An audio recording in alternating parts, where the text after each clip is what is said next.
coisas que menos de um segundo se desfazem.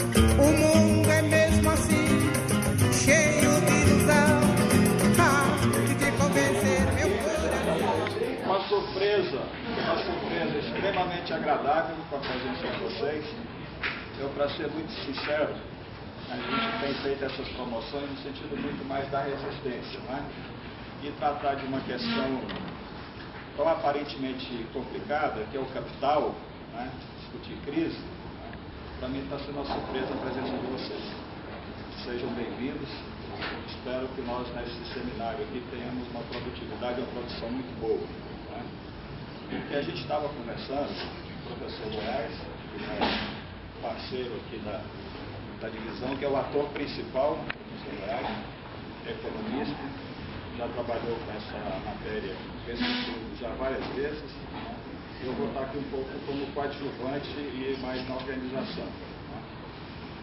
Quando nós começamos a conversar sobre o que abordar da economia política, nós primeiro encontramos uma dificuldade muito grande que abordar alguma obra do Marx ou pensamento marxista apenas seja na filosofia, seja na economia, ou seja na política, ele pode nos levar a uma compreensão meio parcial, né?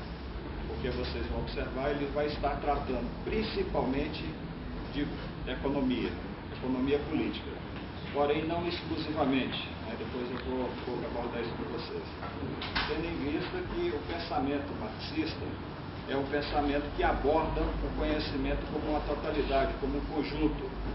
Então nós, por condições objetivas e concretas dos limites do raciocínio da mente humana, mas a dificuldade que nós temos de abordar a realidade, nós abordamos a partir das particularidades, sem deixar de estabelecer já desde o início, como ponto de partida, da relação do particular com o geral, né? E vocês vão observar que hoje o tema é sobre a mercadoria, e não é por acaso que o Marx começa o Capital, que são 6 livros desse tamanho assim, né? Ele começa abordando pela mercadoria. Pela mercadoria, onde ele vai tratar do fetiche que representa a mercadoria, ou do fundamental. Se formos aí a fazer um aprofundamento, pegar alguns dados da filosofia, nós vamos perceber que esse fetiche é justamente o responsável por criar uma visão ilusória na nossa cabeça. Ou seja, uma série de elementos que nós acreditamos que são reais, são nada mais, nada menos do que criação da mente humana.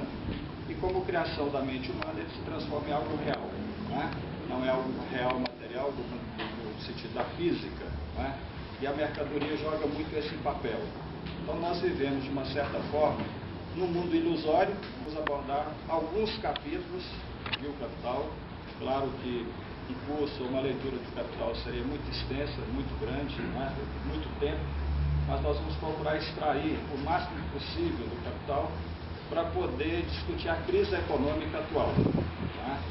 Por que discutir a crise econômica atual? Porque nós estávamos pensando, bom, discutir a economia política por si, né, é interessante, mas se nós estabelecermos uma vinculação mais direta com um problema que nós estamos enfrentando na atualidade, talvez fique mais interessante. E aí, como no ano passado, né, vocês todos acompanharam, crise econômica, de repente era o fim do mundo, não era uma marolinha, não é? E acabou que esse ano, né, principalmente nesse último semestre, não desapareceu da mídia, da imprensa, o fenômeno crise econômica, né?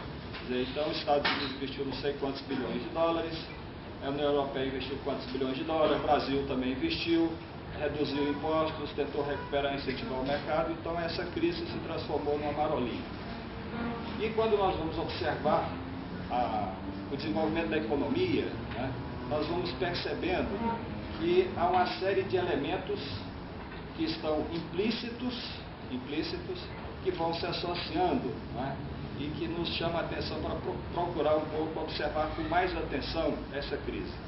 Eu, pessoalmente, depois nós vamos discutir isso aqui no final, tenho uma opinião de que, ao invés de ser uma marolinha, né, está se articulando um tsunami que a médio e longo prazo vai nos atingir de uma forma muito profunda. Por que isso?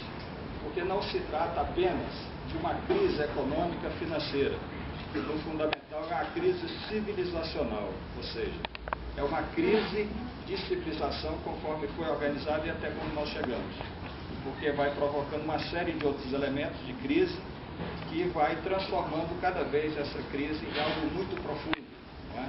E se a gente for associar uma série de informações e de acontecimentos dentro da abordagem marxista, essa visão da totalidade, da inter-relação entre os fenômenos, talvez isso nos permita compreender a dimensão da crise que nós estamos enfrentando. E claro que ela está apenas no seu início, não é? Essa crise ela está apenas começando, apenas no início. E está vindo aí elementos muito mais sérios, muito mais graves. Então, por isso que a gente optou por discutir alguns capítulos e justamente que é desses que vai nos fornecer algumas informações básicas para discutir a crise hoje, e claro que a crise num sentido mais amplo. Tá?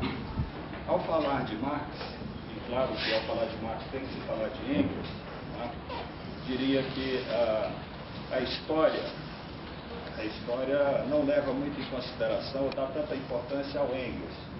E diria que o Engels talvez seja o primeiro e principal responsável por essa tradição do pensamento humano, filosófico, da economia política, né, das ciências humanas em geral, ficar conhecido pelo nome de marxismo, advindo do nome de Marx, né, dado a admiração que havia mútua entre os dois, né, e a genialidade de Marx. Engels, apesar de sua importância e de genialidade, ele assumiu para si ser o propagador das ideias que os dois produziram conjuntamente. Não é uma obra de um, e sim de dois. Né? Os dois mais ou menos no mesmo nível. Né? É difícil você fazer uma separação entre esses dois grandes pensadores e considerar que um tem uma maior contribuição do que o outro. Né? Eu os coloco em pé de igualdade. Né?